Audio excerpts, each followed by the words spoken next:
नमस्कार साथियों, देवव्रत क्लासेस में आपका हार्दिक स्वागत अभिनंदन है। साथियों, सीईटी का एग्ज़ाम फर्स्ट पारी सेकंड पारी यानी 2 एग्ज़ाम हैं, वो आपके संपन्न हो चुके हैं और आपने पेपर भी देखे होंगे। ज़्यादातर जो क्वेश्चन हैं वो राजस्थान के संबंध में ही पूछे गए हैं और ये भी है कि कोई न कोई पुरस्कार के संबंध में क्या है प्रश्न हर पेपर में पूछा गया है। तो आज इसी कड़ी में कुछ और महत्वपूर्ण प्रश्न हैं हम पढ़ने जा रहे हैं, तो वीडियो को लाइक कर दें, शेयर कर दें और देखते हैं पहला प्रश्न। वर्ष 2022 का राजस्थानी भाषा की साहित्य अकादमी अनुवाद का पुरस्कार किस लेखक को प्रदान किया गया? बहुत ही इंपॉर्टेंट प्रश्न। साहित्यकार श्री मदन गोपाल लड्ढा को, और इनको उपन्यास अखुट तासलों के लिए दिया गया। अखुट तासलों के लिए दिया गया। इन्होंने क्या किया? बिंदु भट्ट के गुजराती उपन्यास अखे पातर का राजस्थानी भाषा में किस नाम से, अखुट तासलो नाम से क्या है अनुवाद किया। इसके लिए इन्हें केंद्रीय साहित्य अकादमी के द्वारा राजस्थानी भाषा के अनुवादक का पुरस्कार दिया गया। और कितने रुपए पुरस्कार रूप दिए गए इन्हें? 50,000 रुपये। और आप क्या हैं? आप क्या हैं? प्रधानाचार्य हैं सीलवानी सूरतगढ़ श्री गंगानगर में। 29वां गौरी शंकर कमलेश राजस्थानी भाषा साहित्य पुरस्कार 2022 किसे प्रदान किया गया? तो ध्यान रखना, डॉक्टर गजे सिंह राजपुरोहित, और क्या है ये? जेएनयू में प्रोफेसर हैं। किस रचना के लिए दिया गया?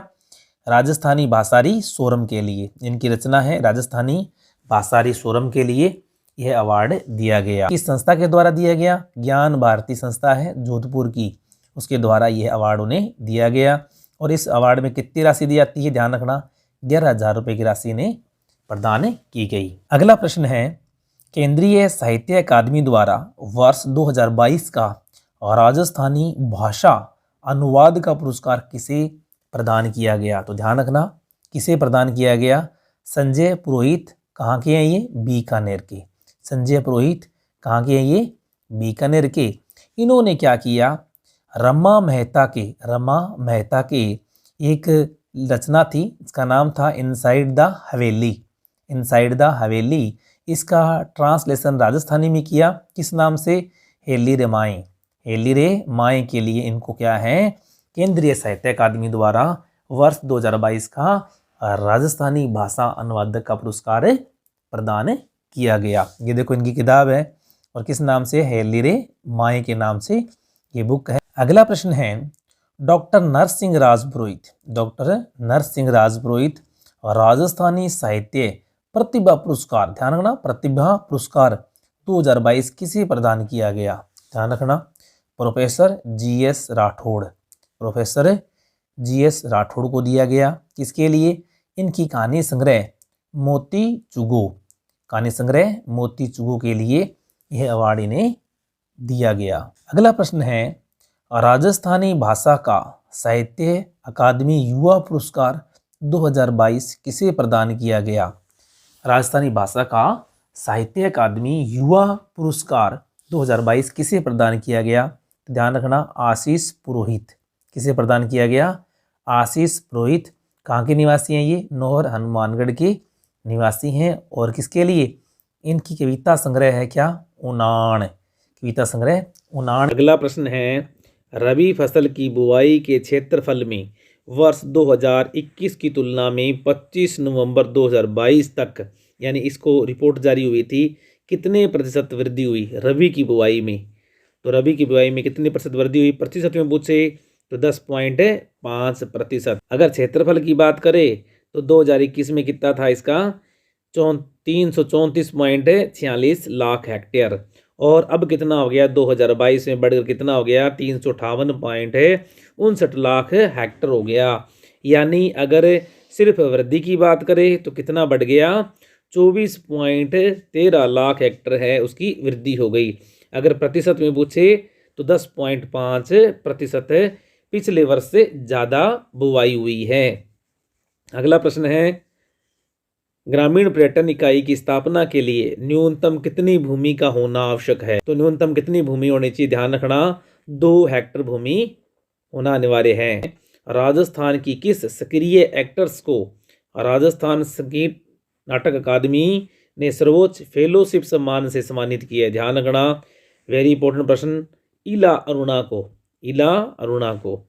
अगला प्रश्न है, राजस्थान के किन 2 पुलिस अधिकारियों को अर्जुन अवार्ड से सम्मानित किया गया है? ये तो बहुत ही इंपॉर्टेंट। पहला है पुलिस उप अधीक्षक, कौन? ओम प्रकाश मिठारवाल। किससे संबंधित है? ये शूटिंग से संबंधित है। दूसरा है हमारे पास में उप निरीक्षक, वो उप अधीक्षक हैं, और ये क्या है? उप निरीक्षक साक्षी कुमारी। किससे संबंधित है? कबड्डी से। अगला प्रश्न है, राज्य के बेरोजगारों को रोजगार देने के लिए चौथे राजस्थान मेगा जॉब फेयर का आयोजन किस जिले में किया जाएगा? तो ध्यान रखना, उदयपुर में किया जाएगा। पहले का कहाँ पर हुआ? जोधपुर में। दूसरा कहाँ हुआ? जयपुर में। तीसरा कहाँ हुआ? बीकानेर में। और चौथा कहाँ हुआ? उदयपुर में। अगला प्रश्न है, राज्य की पहली सोलर नदी सिंचाई परियोजना किस नदी पर बनाई जा रही है? तो ध्यान रखना, मेज नदी बिजोलिया भीलवाड़ा के अंदर। इससे क्या होगा? 2 ग्राम पंचायतों को और 17 गांवों को क्या मिलेगा? पानी। साथ में यहाँ पर विद्युत उत्पादन भी किया जाएगा। अगला प्रश्न है, भारतीय आर्थिक सर्वेक्षण केंद्र की जनवरी में जारी की गई रिपोर्ट के अनुसार राजस्थान में बेरोजगार दर कितनी है? तो ध्यान रखना, वेरी वेरी इंपॉर्टेंट। पहले कितनी थी? 24.4% थी, जो दिसंबर में बढ़कर कितनी हो गई? 28.5% हो गई। दिसंबर में कितनी हो गई? 28.5%। कितनी बढ़ गई? 5% बढ़ गई।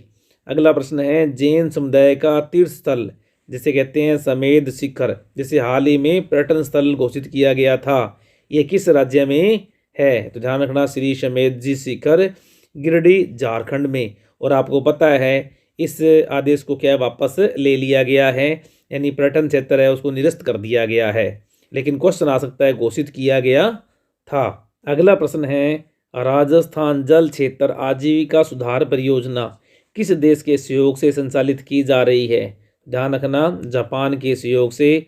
जापान इंटरनेशनल कोऑपरेशन एजेंसी, जिसे शॉर्ट में कहते हैं जाइका, के सहयोग से।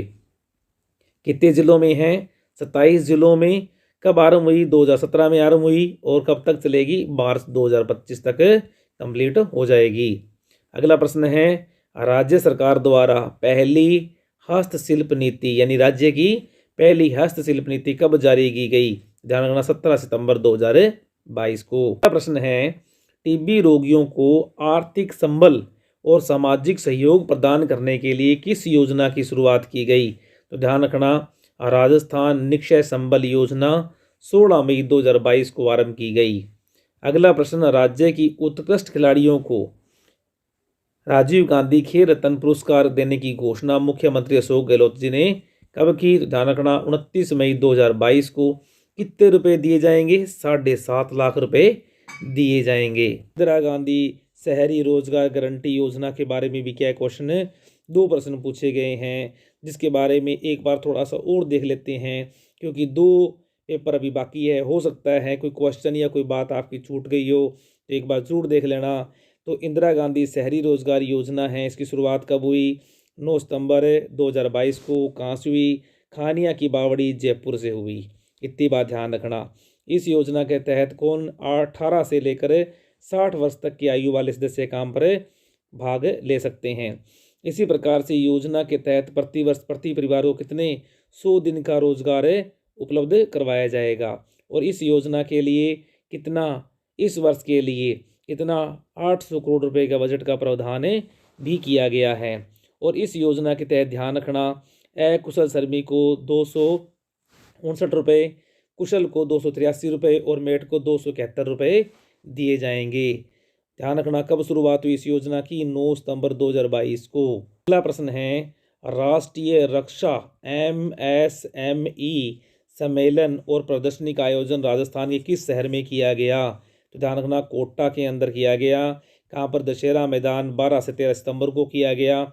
इसका उद्घाटन किसने किया? लोकसभा अध्यक्ष श्री ओम बिरला और राज्य रक्षा मंत्री कौन? अजय भट्ट ने किया। MSME पार्क का बनाया जा रहा है राजस्थान में, दौसा के अंदर बनाया जा रहा है। अगला प्रश्न है, हर घर नल से जल पहुंचाने की महत्वाकांक्षी योजना जल जीवन मिशन के तहत 22-23 में कितने घरों तक पानी पहुंचाया गया? तो ध्यान रखना, 1.67 लाख घरों तक पानी पहुंचाया गया। और इस मिशन के अंतर्गत राजस्थान कौन से स्थान पर रहा? 14वें स्थान पर रहा। तो ध्यान रखना साथियों, दो तरह की योजनाएं चल रही हैं। एक तो चल रही है जल जीवन मिशन, अमृत जल योजना के अंदर क्या है, जो राजस्थान है वो चौथे स्थान पर है, जबकि जल जीवन मिशन में कितने स्थान पर है, 14वें स्थान पर है। अगला प्रश्न है G20 सम्मेलन से भारत है वो 1 दिसंबर 2022 से G20 का आधिकारिक रूप से अध्यक्ष बना, और यह 2023 के अंदर सितंबर में G20 का सम्मेलन कहाँ पर होगा, भारत में होगा। और अभी हाल ही के अंदर G20 शेरपे का जो सम्मेलन है वो कहाँ पर हुआ था, 4 से 7 दिसंबर को उदयपुर के अंदर क्या हुआ, संपन्न हुआ। इसमें 29 देशों के 145 जनप्रतिनिधियों ने भाग लिया। अगला प्रश्न है निम्न में से कौन सा सम्मिलित नहीं है। तो ध्यान रखना, राजीव गांधी फिनटेक इंस्टीट्यूट कहाँ बना हुआ है, जोधपुर में, बिल्कुल वहाँ पर बनाया जा रहा है। Rajasthan institute of advance learning कहाँ पर बनाया जा रहा है, जयपुर में, बिल्कुल सही। और IIT कोटा, बिल्कुल ध्यान रखना। अब देखो, एक तो है IIT जोधपुर के अंदर, और जबकि ये है ट्रिपल IT कहाँ पर है, कोटा के अंदर। सारे के सारे क्या हैं, सुमेलित हैं। अगला प्रश्न है राजस्थान संगीत नाटक अकादमी की ओर से जोधपुर के किस रंगकर्मी को उस्ताद बिस्मिल्लाह खान युवा पुरस्कार से सम्मानित किया गया। आशीष देव चारण को। कितनी राशि, 25,000 रुपये की राशि प्रदान की जाती है। अगला प्रश्न है किस टेनिस खिलाड़ी को देश के सर्वोच्च मेजर ध्यानचंद खेल रत्न पुरस्कार 2022 से सम्मानित किया गया।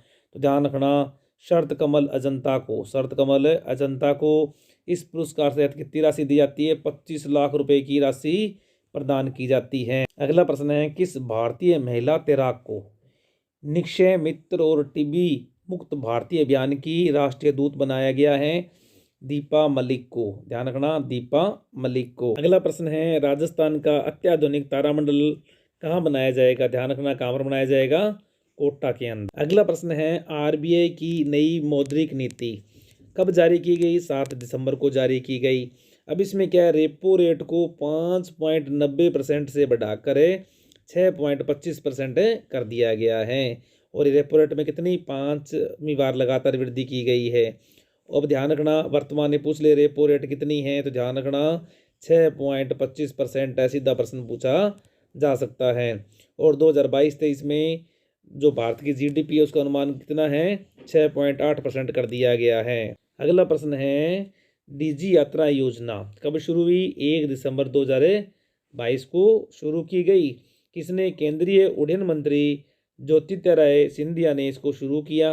और इस योजना के तहत हवाई अड्डे पर चेहरे की पहचान करके ही क्या मिलेगा, प्रवेश मिलेगा। और देश के कितने अड्डों पर लागू की गई, अभी 3 हवाई अड्डों पर लागू है, दिल्ली, वाराणसी और बेंगलुरु। ध्यान रखना, दिल्ली, वाराणसी और बेंगलुरु। तो ये थे साथियों आज के बहुत ही महत्वपूर्ण प्रश्न। एक बार फिर सभी साथियों को बेस्ट ऑफ लक, और वीडियो को लाइक कर दें, शेयर कर दें। Thank you.